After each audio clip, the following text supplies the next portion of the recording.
follow that up, if Conor were to be successful on July 11th, is that dream of a stadium event in Ireland completely dead, or is that still something that you're looking at the logistics of maybe further down the line? Yeah, there were, holding events over in Dublin is a lot harder than I expected it to be. I mean, even this press tour wanted to close down, whatever the big street is there, and do it in the street.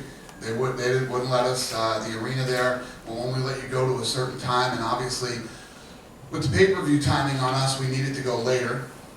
So we've had some logistical problems there, but I'm very confident that should he win the title, we could fix those and we could work them out. I know you suggested that perhaps a stadium event in Ireland might be tricky because of the weather. Has there been any sort of investigation with regard to the Millennium Stadium in Cardiff, which has obviously got the roof, holds close on 80,000 people, would be a fantastic stage for a big world title fight? Yeah, well, the one thing that I am guaranteed, it will rain. It will rain when we do an event there, I guarantee it. So we have thought about it and we will prepare for it. There's ways around it. And I think the English and the Irish are used to sitting out in the rain anyway, or at least getting rained on, so we'll figure it out. What about this, just go back to the Millennium Stadium, which is in Wales, Cardiff, and that's got you can open and close the roof on that. So it's got a retractable roof. It has. Where is it? It's in Cardiff, Wales. Okay. We are billionaires, you know what I mean? And 2015 has been a phenomenal year, record-breaking year. We'll build a damn roof on the Croke Park Stadium. Don't be trying to take it from Dublin to Wales. I made it. It's happening in Dublin. This is a question for both Jose and Conor. Obviously, we have seen places before that have crumbled under the media pressure. You said Conor, that you deal with it very well. What are some of the things that go through your mind when you're on your way to the cage, both you and Jose? So how do you remain calm when you know you're coming up with type of thing? It's just about slowing your mind. I like to slow my thoughts, not let too much. You can either go too much or too little. Some people like to block the crowd out completely, but that's not a good thing either, because there's energy in the crowd. There's energy in that noise, and you want to feed off of it. But at the same time, you don't want to become full. You know what I mean? Some people can pay too much attention to the crowd, and it overwhelms them.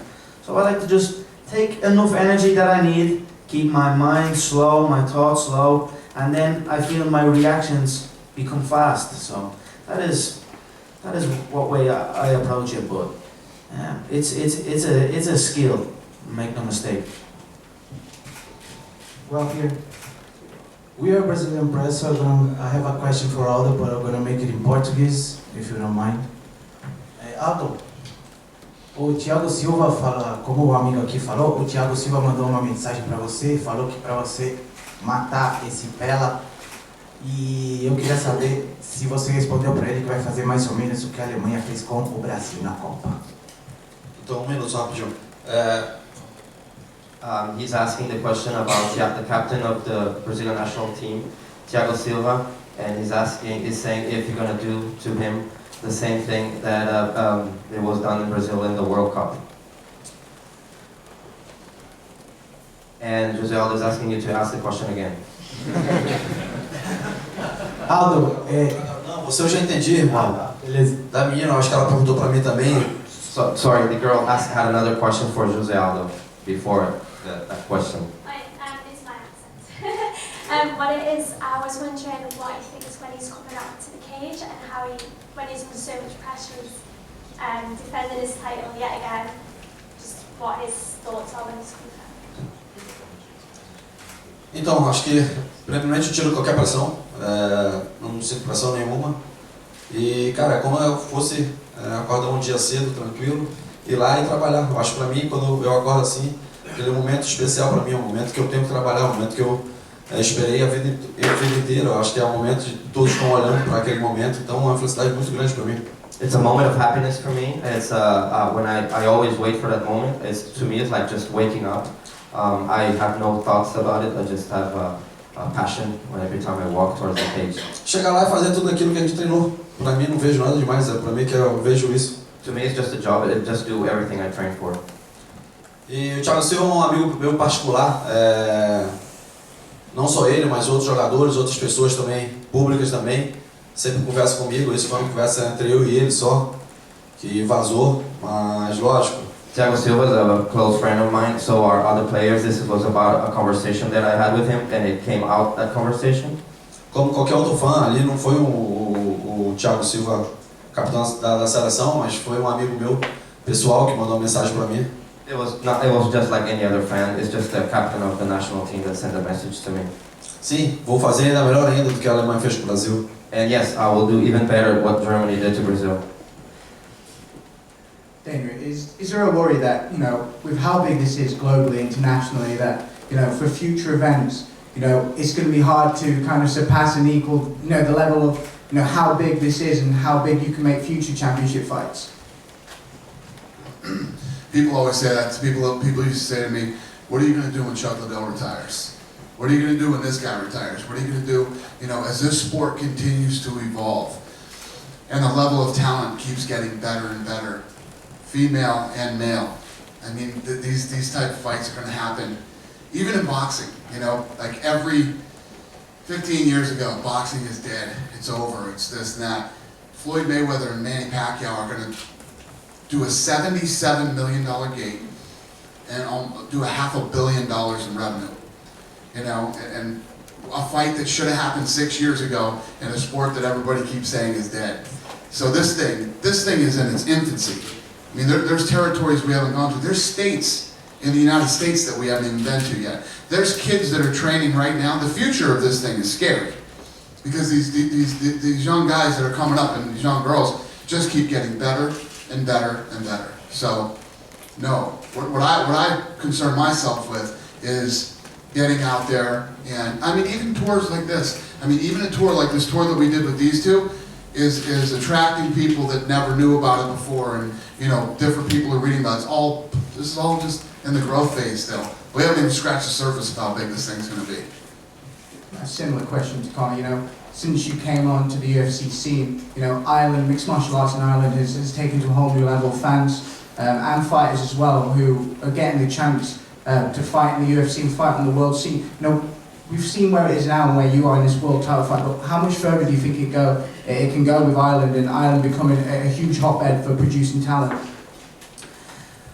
I mean, I'll just look at my own story. I went to the gym on my own. I never had the backing of my parents early on. I never had that support. I was just going to the gym on my own, and there was nobody knew about the sport. I would talk about it, no one would know what was happening.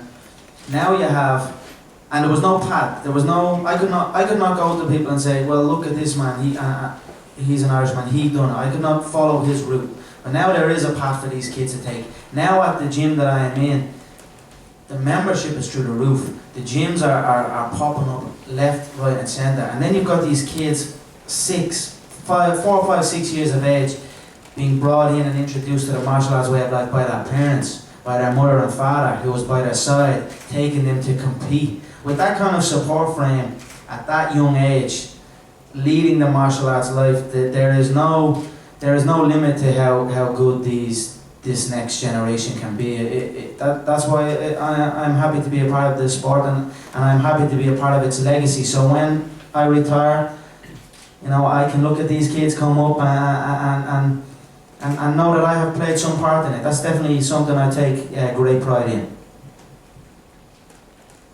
Question for Connor, please. Obviously you spoke earlier on about your evolution and you alluded to a couple of defeats. With Joe Duffy coming towards the UFC, is that something you feel the need to rectify?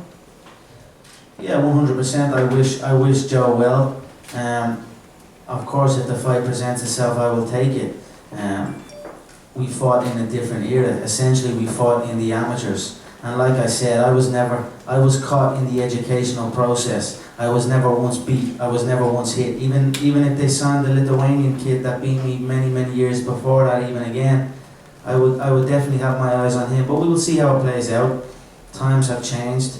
Now I am sitting on the world title. So we will see how it plays out, but I'm definitely interested in that, of course. Question for Conor. Win or lose this fight, how long will you be staying at featherweight, and will you consider going to lightweight? When I win the fight, that depends. We will see. I definitely have my eyes on the lightweight division. I came into this company as a two-weight world champion. I simply vacated the belts because I was with a new promotion. I am a lightweight world champion and I am a featherweight world champion. I am the only Irishman, the only European to hold belts consecutively. It has never been done before. So most certainly I'm looking to replicate that achievement on the biggest stage, the Ultimate Fighting Championship. But there are a lot of featherweights who have spoken out of turn, who should have kept my name out of their mouth. We will see how it plays, but I will keep busy. Make no mistake about that. I've had back-to-back fights after knee surgery in the time that many of these athletes have even had one contest. I stay busy. I stay ready to compete. As long as I am ready to go, as long as I am here, I will compete. So I will most certainly be a competitive champion, and I will compete many times a year.